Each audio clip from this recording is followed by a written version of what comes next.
This week I want to kind of go over some insulating tips.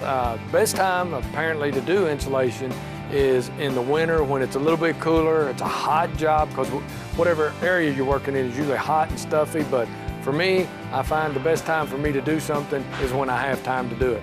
So you may have to work this in at any time you're on vacation. Insulation is really simple, kind of easy rule of thumbs, and we'll show you a table, show you exactly what we have. But R13 is what we're going to put in most 2x4 spaces. 2x6 spaces would be like R19, and the R value is the thickness, the retention rate to hold your heat in or your air conditioning, whichever you're trying to accomplish. Now, one thing I want to make sure I get this into you. A lot of folks think that in some of the blown-in insulation that we can just keep blowing it in and getting it taller and taller.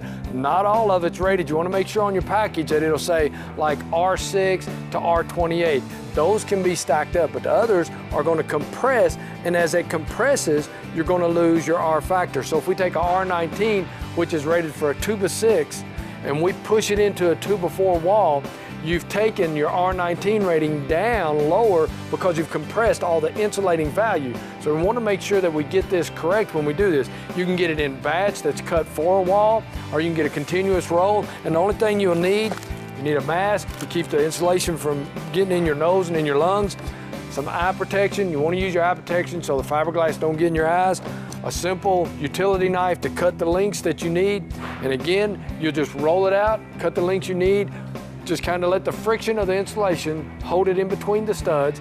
And you also have this small all-purpose roll. You can put that around windows, doors, any holes that you have, wiring that may come out, and we're going to do you a segment on using the great stuff insulation for those places. This is just loose insulation that you can tuck in little holes. You can do that around your light fixtures, your plugs in your house. Take your plug cover off, kind of put some insulation in there, keep that draft from coming back on you.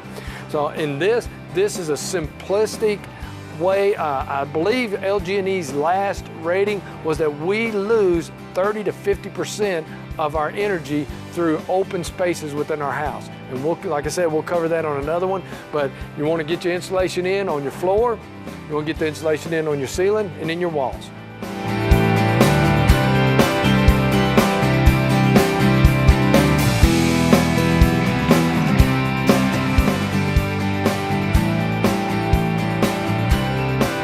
This week here, what we want to do is kind of take a look at something that a lot of folks are looking for, and we walk into the aisle to get us a ladder, and it's just overwhelming with all the models, all the different kinds, the lengths, the heights, the types.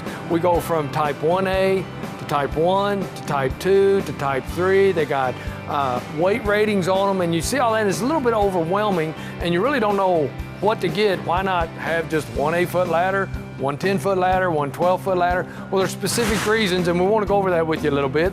But we do have a product that I wanted to get you to take a look at, is these newer ones. If you remember, the old step ladders for the house were really narrow and rickety, and so now we have these ones that's got wide steps, and it used to say, don't step on the top step, not a step.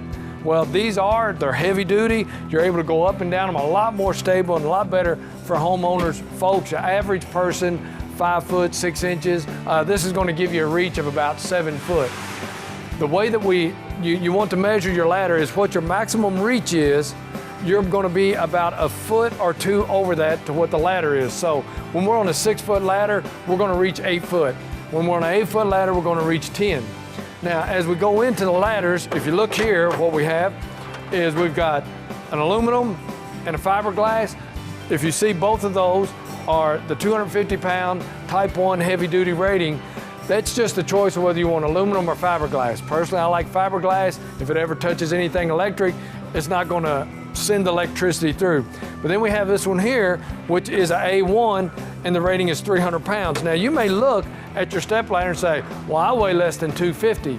But you got to think, what are you going to be carrying with you? Add that weight to it. Say you're shingling your shed and you need to carry the shingles up on top of your shed, pitch them up there. What's the shingle weight plus your weight, and you're stepping on this. We also have a full line of extension ladders, and one thing that they have is this is a ladder stabilizer, and it goes across your top rungs to base over windows. It gives it a little wider span so that if you get on one side or the other, it don't slide as much.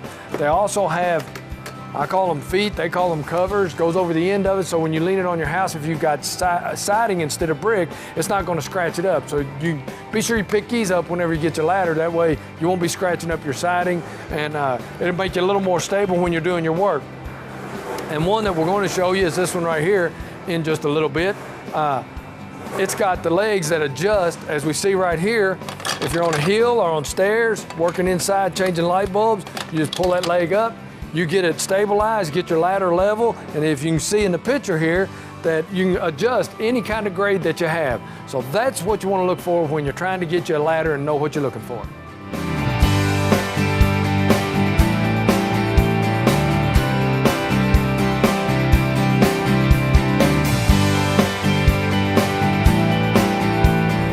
Betty Irvin with Mies Tile and Marble. Betty, how long have you been a designer here?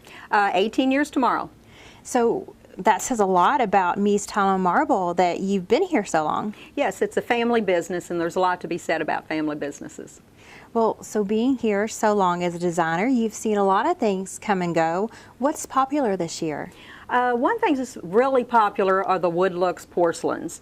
They look exactly like wood, but they perform better than wood. You don't have to worry about water. You don't have to worry about large dogs and their claws, which seem to scratch the wood, and they'll never fade.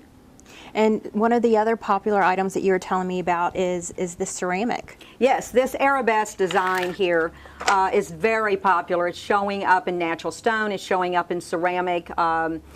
It seems to be what everybody's asking for. And so what would you pair this with? We could pair this with any of our granites. This could also be used as a border or an accent. It doesn't have to be the entire wall. And also, this is a multiple color thing, so you would normally just use one of these colors or two of these colors. What type of, you offer many different types of granite in it. Yes, we do. We offer granite, marble, and quartz. One advantage that we have, if it is a stock item, you only pay for what you take home. You're not buying the large slabs like you do at most places. What else do you have for us here? Well, the whites are always going to be popular, the subways, the bevels, and just putting a little accent strip in them can just make an amazing difference. We also have some, this is silver travertine and the ledger stones. These stacked stones with the rough edge are extremely popular. Thank you so much for your time today, Betty. We really appreciate it. If you're interested in getting some stone or some tile for your bathroom or kitchen, be sure to give Mies Tile and Marble a call with the contact information on your screen.